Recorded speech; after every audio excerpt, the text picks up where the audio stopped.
నేను మీ అమ్మాయికి పీజీకి ట్యూషన్ చెప్తున్నాను. ఇలా వేలిముద్ర స్థాయి నుంచి చెప్పలేను. అసలు రేఖ ఎక్కడుందో తెలుసుకోవాలి. మీరేం దిగులు పడకండి నాన్న, అన్నీ నేను చూసుకుంటాను. నువ్వేం టెన్షన్ పడుకో, నేను వస్తున్నాను. ఇప్పుడే బయలుదేరుతున్నాను.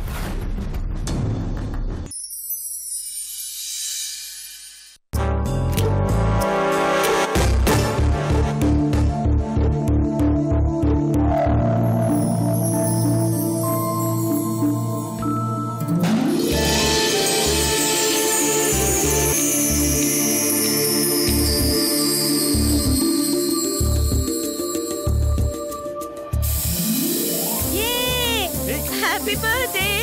Happy birthday! Many, many happy returns of the day! Happy birthday, friend! ఇదిగో నీకోసం కేక్ రెడీగా ఉంది. రా, come on!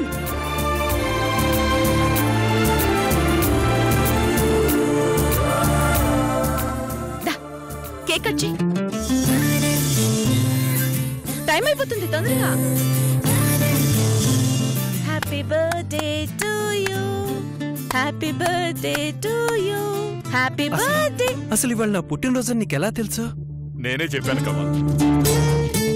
ఈ రోజు గురించి వారం కిందటి నుంచే అమ్మగారు ఏర్పాట్లు చేస్తున్నారు. ఈ విషయం ఎవరితో చెప్పొద్దని ఒట్టేయించుకున్నారు బాబు. ఏం ఫ్రెండ్, ఇలా నువ్వు ఎక్స్పెక్ట్ చేయలేదు కదా? అస్సలు ఎక్స్పెక్ట్ చేయలేదు. అర్ధరాత్రి ఫోన్ చేసి రమ్మంటే ఏం జరుగుంటుందో అని కంగారు పడి వచ్చాను. నేను చెప్తూనే ఉన్నాను కమల్, కానీ వింటేగా. అనవసరంగా కంగారు పడతాడు అంటే సర్ప్రైజ్ చేయాలని తనే ఫోన్ చేసింది.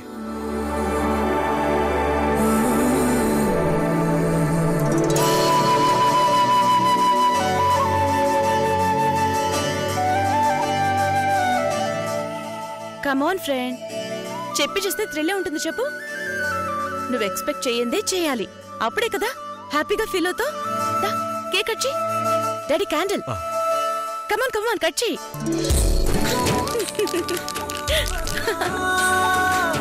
కమాన్ కమాన్.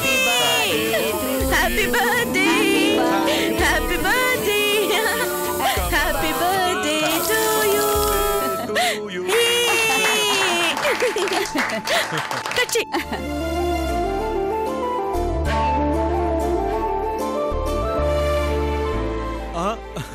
అక్కడ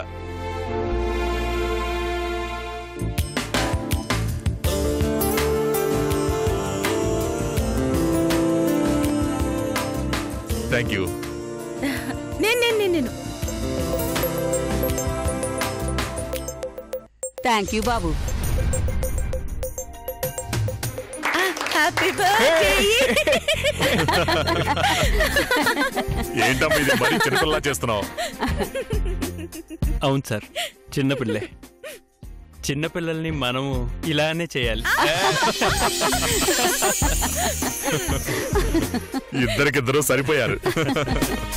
ఫ్రెండ్, ఒక్క నిమిషం జరుగు.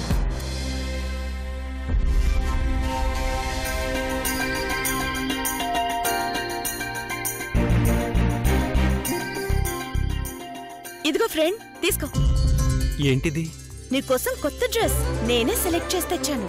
రేపు నువ్వు ఇదే వేసుకోవాలి. ఎందుకు స్నేహ ఇవన్నీ? అదంతే ఫ్రెండ్, వేసుకోవాలి అంతే. ఇంకేం మాట్లాడుకో. పద పద, నాకు ఆకలేస్తుంది. డిన్నర్ చేద్దాం పద. ఏంటి ఇప్పుడా? ఇప్పటిదాకా ఏమీ తినకుండా నీ కోసం ఎదురు చూస్తూ కూర్చుంది. జనకమ్మ, వెళ్ళి వడ్డించు. అలాగే బాబు. పదండి.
ఎక్కడికి వెళ్ళొస్తున్నావు?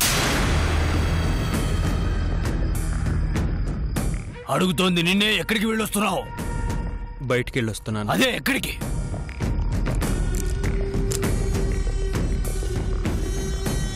అర్ధరాత్రిగా బయటకు వెళ్ళావు, ఇప్పుడు వచ్చావు. ఇప్పుడు టైం ఎంత అయిందో తెలుసా? తెల్లవారుజాము 5 అయింది. ఇప్పటి వరకు ఎక్కడ తిరుగుతున్నావు?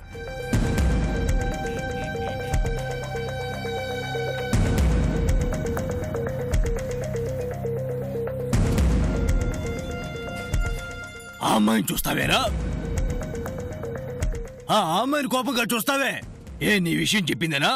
నువ్వు బయటికి తిరిగి వస్తే తప్పు లేదు, ఆ అమ్మాయి ఆ విషయం చెప్తే తప్పు పడతావా?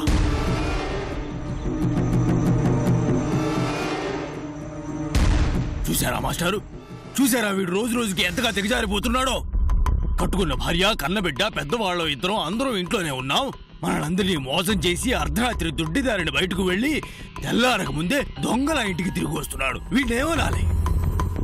మీరు అనుకునేంత తప్పు నేనేం చేయలేదు నాన్న. మాట సమాధానం చెప్తారా రాజకీయాలు? నిన్ను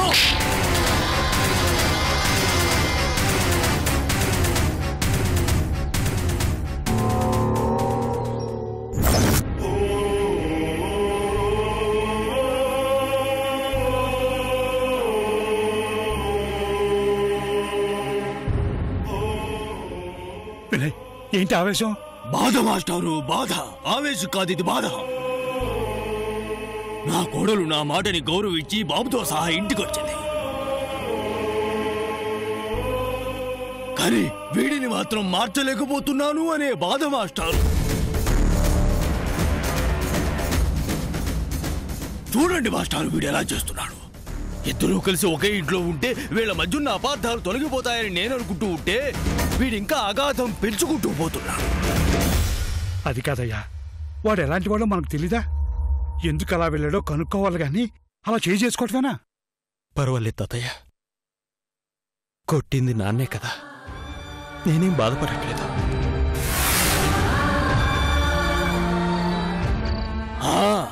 ఎందుకుంటుంది బాధ? నీకుండదు. నేను కొట్టినా తిట్టినా నువ్వు మాత్రం బాధపడు.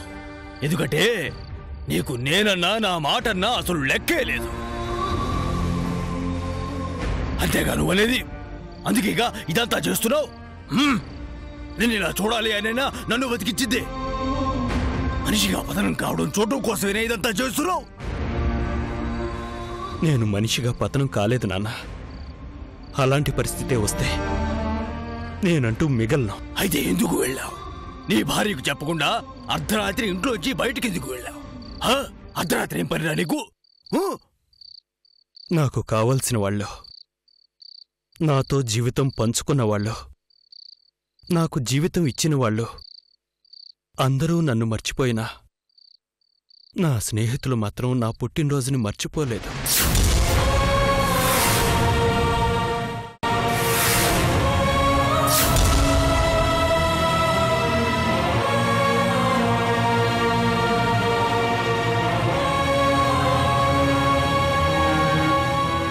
ఈ రోజు నా పుట్టినరోజని నాకే గుర్తులేదు.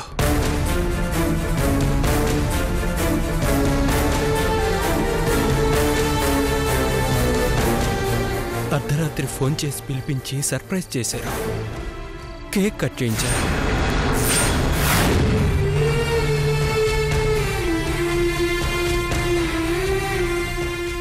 అక్కడికి వెళ్లేంత వరకు నాకే తెలీదు నాన్న.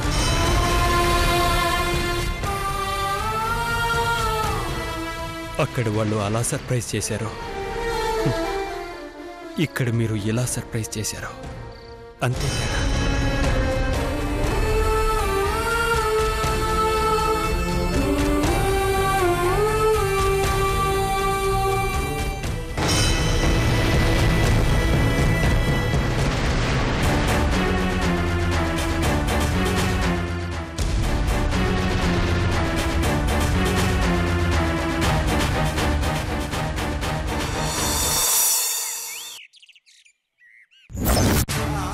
నాకు కావలసిన వాళ్ళు, నాతో జీవితం పంచుకున్న వాళ్ళు, నాకు జీవితం ఇచ్చిన వాళ్ళు అందరూ నన్ను మర్చిపోయినా నా స్నేహితులు మాత్రం నా పుట్టినరోజుని మర్చిపోలేదు.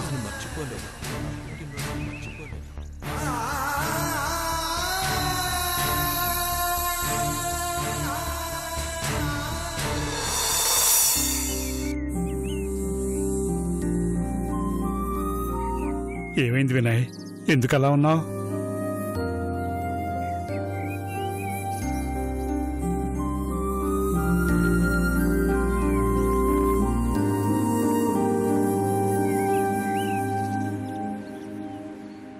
కమలన్న మాటలకి బాధపడుతున్నావా? వాడు అన్నది నిన్ను కాదయ్యా, అను నన్నాడు. వాడు బయటికి వెళ్ళాడు అని నీకు కంప్లైంట్ చేసింది కదా, ఆ ఉక్రోషం అలా చూపించాడు అంతే. కానీ వాడు చెప్పిన దాంట్లో చాలా నిజం ఉంది కదా మాస్టారు.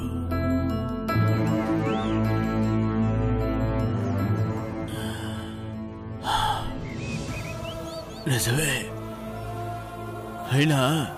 అయిన వాళ్ళం ఆత్మీయులం వాడి పుట్టినరోజును గుర్తుపెట్టుకోలేకపోయాం. స్నేహితులకి గుర్తు ఉన్న విషయం కూడా సొంత మనుషులు మనకి గుర్తు లేకుండా పోయింది. ఒక్కోసారి అలా జరుగుతుందయ్యా. మనిషికి మించిన సమస్యల మీద పడినప్పుడు అలా మర్చిపోతూ ఉంటాం. ఒక్కోసారి కాదు మాస్టారు, ఒక్కసారి కూడా మర్చిపోకూడదు. వాడు నాకు 22 ఏళ్లు దూరంగా ఉన్నా వాడిని గుర్తు పెట్టుకుని ప్రతి సంవత్సరం వాడు లేకపోయినా వాడి పుట్టినరోజుని జరిపించేవాడిని. ప్రతి సంవత్సరం వాడి గురించి పేపర్లో ప్రకటన ఇచ్చేవాడిని. అలాంటిది ఎలా మర్చిపోయానో చూడండి, వాడి పుట్టినరోజుని ఎలా మర్చిపోయానో చూడండి.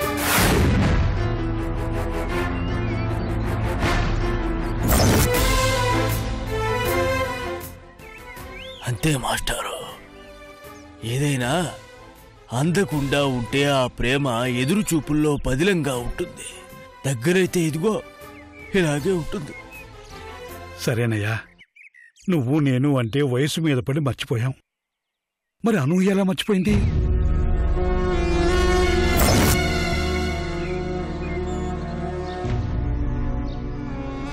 వాడితో కలిసి 7 అడుగులు నడిచింది. వాడికి ఉరిశిక్ష పడిందని తెలిసి కూడా తాళి కట్టించుకుంది. తెల్లారితే వాడికి ఉరిశిక్ష పడబోతుందని తెలిసి తనే ముందు తెల్లారిపోవాలనుకుంది. అలాంటి మనిషి కూడా కమల పుట్టినరోజు అనే విషయం మర్చిపోయి నీకు కంప్లైంట్ ఇచ్చి వాడిని పుట్టినరోజు నాడు తిట్టించింది. మరి దీనికేమంటావు? ఎవరైనా ఒక విషయం మీదనే ఎక్కువ ఆలోచిస్తూ ఉంటే అప్పుడప్పుడు కొన్ని ముఖ్యమైనవి మర్చిపోతూ ఉంటాం. అది సహజం. ఇప్పుడు గుర్తు చేశాడు కదా, వాడిని ఈ రోజు ఎలా సంతోషంగా ఉంచాలో అది ఆలోచించు. నిజమే మాస్టారు,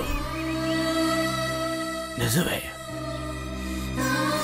ఆర్థిక సమస్యలు మనిషిని ఎలా మార్చేస్తాయో నాకు ఇప్పుడిప్పుడే అర్థం అవుతోంది మాస్టారు. ఇప్పటి మన పరిస్థితి గురించి ఆలోచిస్తూ నేను వాడి గురించి పట్టించుకోవడమే మానేశాను. అందుకే వాడి మనసు నొచ్చుకుంది. పాపం పిచ్చి సన్నాసి. పుట్టుకతోనే వాడు కోటీశ్వరుడు అయినప్పటికీ వాడు ఏనాడు ఏదీ పొందింది లేదు మాస్టారు. కోట్లు ఉన్నప్పుడు ఇంటి నుంచి దూరంగా పారిపోయి దరిద్రం అనుభవించాడు. ఇప్పుడు కోట్లు పోయి కష్టాలు మిగిలాయి. వాడు తిరిగి వచ్చేసాడు. వాడు ఏనాడు సుఖపడింది లేదు. వాడికి కావలసింది కోట్లు కాదయ్యా, చల్లటి పలకరింపు, ప్రేమ, ఆప్యాయత. ఆ రోజు వాటి కోసమే వాడు వెతుక్కుంటూ వెళ్ళాడు. ఈ రోజు అవి వెతుక్కుంటూనే తిరిగి వచ్చాడు. మనం అవి ఇవ్వగలిగితే చాలయ్యా. ఆహా, లేదు మాస్టారు, అలా అని సరిపెట్టుకుంటే చాలదు. వాడికి ఏదో ఒకటి చెయ్యాలి. ఏం చేసి నా తప్పుని సరిదిద్దుకోవచ్చు?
పురుషోత్తం, ఏంటి నువ్వు చేస్తున్న పని? నేనేం చేస్తున్నా? నా పొలాన్ని స్వాధీనం చేసుకుని రాళ్లు పాతించుకుంటున్నా. ఇది నీ పొలమా? నా దగ్గర కౌలుకు తీసుకుని ఇప్పుడు ఏకంగా నీదంటావా? కౌలుకి తీసుకున్నాను ఎప్పుడు? నువ్వు నాకు అమ్మక ముందు. కానీ ఇప్పుడు అమ్మేశావుగా. నేనమ్మానా? ఎప్పుడు అమ్మానరా? అసలు నిన్ను నా పొలంలోకి దిగద్దని చెప్పాను కదా. అదే నేనిచ్చే కౌలు మెదలకుండా తీసుకుంటే పోయేదానికి నన్ను నానా మాట్లాడినారు కదా. మరి నేను ఊరుకుంటానేంటి? అందుకే నాకు చేతనైంది నేను చేసుకుంటున్నా. ఇవిగో కాగితాలు. ఎంఆర్ఓ గారు, మీరే చూసి న్యాయం చెప్పండి. ఇది మీకు అమ్మినట్టు ఇందులో చక్కగా రాసింది.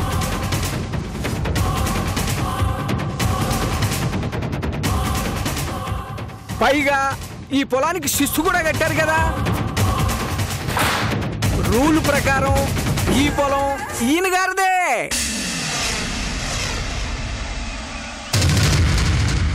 ఎంఆర్ఓ గారు, మీరు ఈ పురుషోత్తంతో చేతులు కలిపినంతా చేస్తున్నారు. నేను ఎవరితో చేతులు కలిపినా ఇది ఆయన పొలం కాదు అనడానికి మీ దగ్గర ఏమైనా సాక్ష్యాలుంటే కోర్టుకి వెళ్ళండి. కోర్టుకి వెళ్తే ఏం జరుగుతుంది? వాయిదాల మీద వాయిదాలు నడుస్తాయి. చివరికి ఏం చేయలేక కాళ్ళబేరానికి వస్తారు. అంతేనా ఎంఆర్ఓ గారు? ఒరే పురుషోత్తం, నిన్ను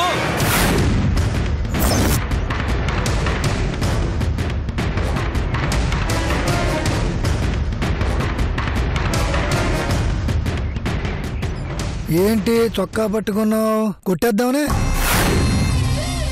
కొట్టండి, నాకు కావాల్సింది కూడా అదే. ఎంఆర్ఓ గారే సాక్ష్యం. మరి బాగా ఆలోచించుకోండి. ఒరేయ్, నా దగ్గరకొచ్చి తిండి లేక ఏడుస్తుంటే పోనీలే కదా అని పొలం చేసుకోమన్నాను రా. ఒరేయ్, పండినప్పుడు ఇచ్చినా ఇవ్వకపోయినా సరే అని మనవాడని సర్దుకున్నాను రా. కానీ చివరికి నన్నే మోసం చేస్తావా? లేకపోతే కష్టపడి పంట పండించింది నేను, కౌలు నీకివ్వాలా? పైగా నిన్న కాక మొన్నొచ్చిన నీ కూతురు రూల్స్ మాట్లాడుతుందా? రూల్స్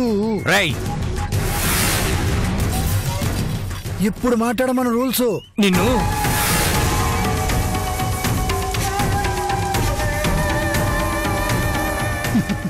ఈ పొలం నాది. ఇందులోంచి చిన్న మట్టి పెళ్ళ కూడా తీసుకుని వెళ్ళలేవు.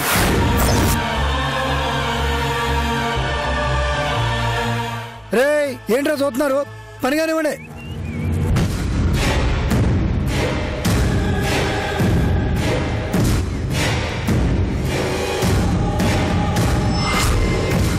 ఛీ!